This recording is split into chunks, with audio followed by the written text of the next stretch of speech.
So when Fires in the Mirror premiered in the early 90s, it was truly revolutionary. Theater critic Frank Rich of the New York Times describes it as, quote, quite simply the most compelling and sophisticated view of urban racial and class conflict to date, end quote. Conversations that began in the academic halls of ethnic and feminist studies departments, encouraging scholars to revisit and reclaim the perspectives of those long excluded from the archive, had finally made their way into mainstream consciousness, leaving white, politically liberal audiences hungry to hear voices that did not sound like their own. And Smith's work filled that gap.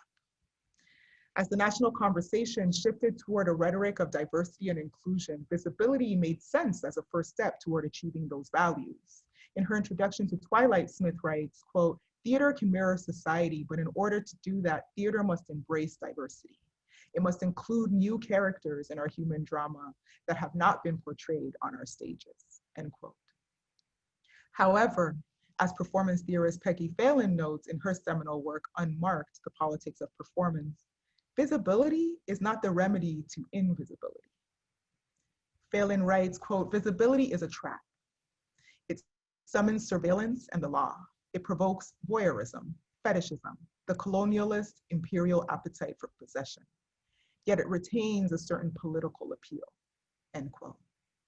She warns activists that despite the lure of legibility and promise of greater inclusion that visibility offers, the risks are often as great, if not greater, than the supposed rewards. And to be fair, Smith did more than espouse a politics of visibility, but too often her work was reduced to that by white liberal critics.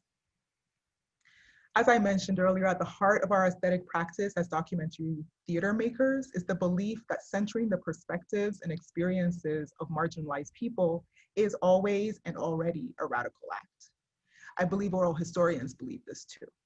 However, for the women I interviewed, being visible meant increased scrutiny from law enforcement, vulnerability to accusations of sensationalizing their loss to achieve fame, and rapprochement from family members who just wanted to move on from the pain. As such, I had to think critically about what else my work was doing beyond providing my interlocutors with a spotlight.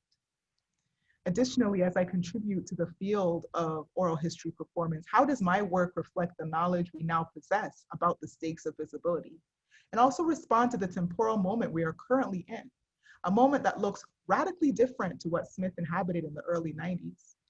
Today, we must contend not only with the continued and systemic erasures of marginalized standpoints, but also the hypervisibility of certain kinds of narratives, namely the oversaturation of Black and Brown trauma, and the invisibility of the systems that produce them.